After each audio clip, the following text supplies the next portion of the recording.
स्वामी कार्त्य जी ने अगस्त्य मुनि से कहा, विवस्वान मनु के पुत्र श्राद्ध देव थे, उन्हें कोई संतान न थी।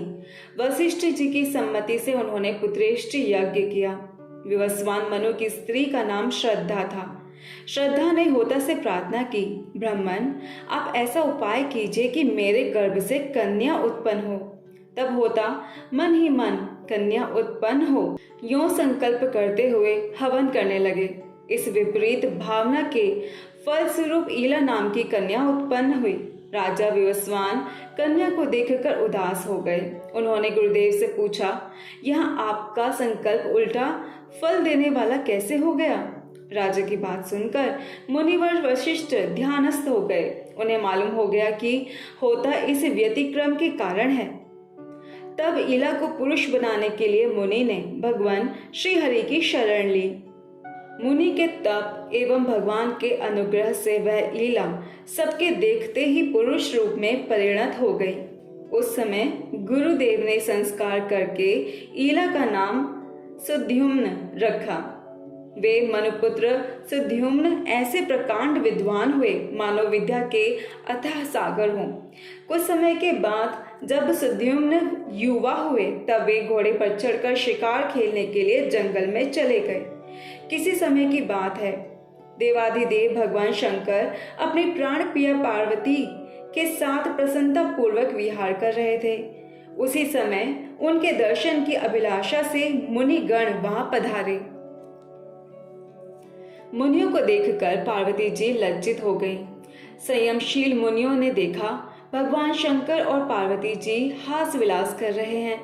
तब वे तुरंत लौटकर वैकुंठ को चले गए। फिर भी अपनी प्रेयसी भार्या पार्वती को प्रसन्न रखने की इच्छा से भगवान शंकर ने यह शाप दे दिया, आज से जो पुरुष इस वन में प्रवेश करेगा उसकी आकृति स्त्री की बन जाएगी। उसी समय से पुरुष उस स्थान पर नहीं जाते। सुद्युम्न वहां सहसा चले गए और जाते ही उनकी आकृति स्त्री की हो गई। साथ के सब लोग भी स्त्री बन गए। जो घोड़ा था वह भी घोड़ी के रूप में परिणत हो गया।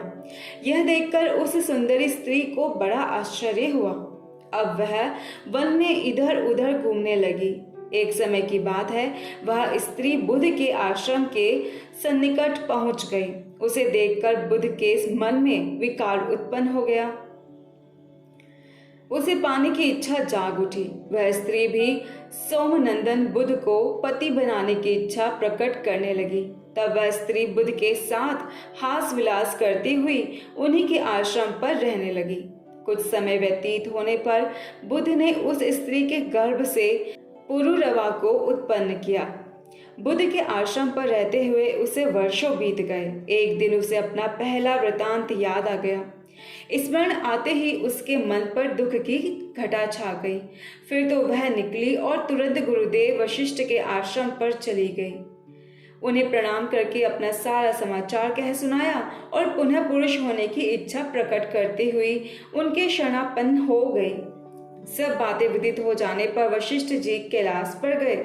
उन्होंने भगवान शंकर की भली भांति पूजा की और उत्तम भक्ति के साथ वे उनके आराधन में लग गए।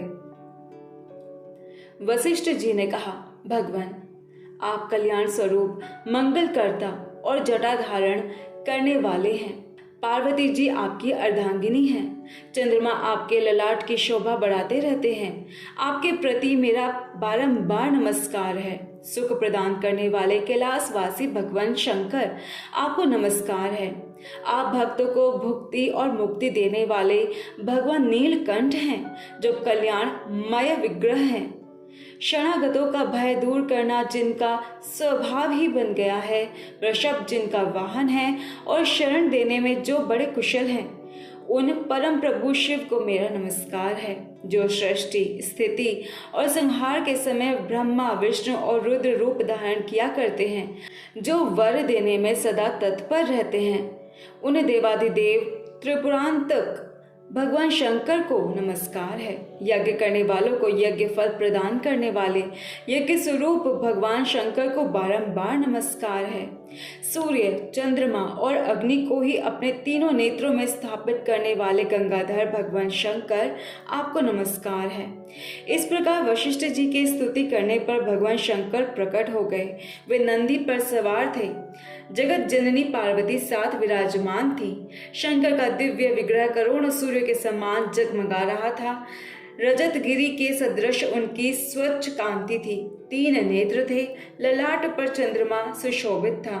वे अत्यंत प्रसन्न होकर शरण में आए हुए मुनिवर वशिष्ठ जी से कहने लगे, विप्रवर, तुम्हारे मन में जो इच्छा है वर मांग लो। भगवान के यूं कहने पर वशिष्ठ जी ने उनके चरणों में मस्तक झुकाया और ईला के पुरुष हो जाने की प्रार्थना की। तब प्रसन्न होकर भगवान शंकर ने मुनिवर से कहा, यह 1 महीने पुरुष रहेगा और 1 महीने स्त्री। यूं शंकर से वर पा लेने पर वशिष्ठ जी ने जगत जननी भगवती पार्वती को प्रणाम किया। वे देवी वर देने में सदा उत्सुक रहती हैं। करोड़ों चंद्रमा के समान उनकी सुंदर कांति है। उनका मुखमंडल मुस्कान से भरा रहता है। ईला सदा के लिए पुरुष बन जाए, इस कामना से मुनि भक्ति पूर्वक पार्वती की पूजा करके उनकी स्तुति करने लगे। भक्तों पर कृपा करने वाली देवेश्वरी, आपकी जय हो। अखिल देवताओं से सुपूजित होने वाली देवी, आपकी जय हो। अनंत गुणों की आश्रय भूता देवी, आपकी जय हो। शरणागतों पर अनुग्रह करने वाली देवेश्वरी, आपको बारंबार नमस्कार है। दुख दूर करने वाली एवं दुष्ट दैत्यों की संहारिणी भगवती दुर्गे, आपकी जय हो। भक्ति से प्रसन्न होकर दर्शन देने वाली जगदम्बिके, आपको प्रणाम है। महामाये, आपके चरण कमल संसार रूपी समुद्र को पार करने के लिए नौका है।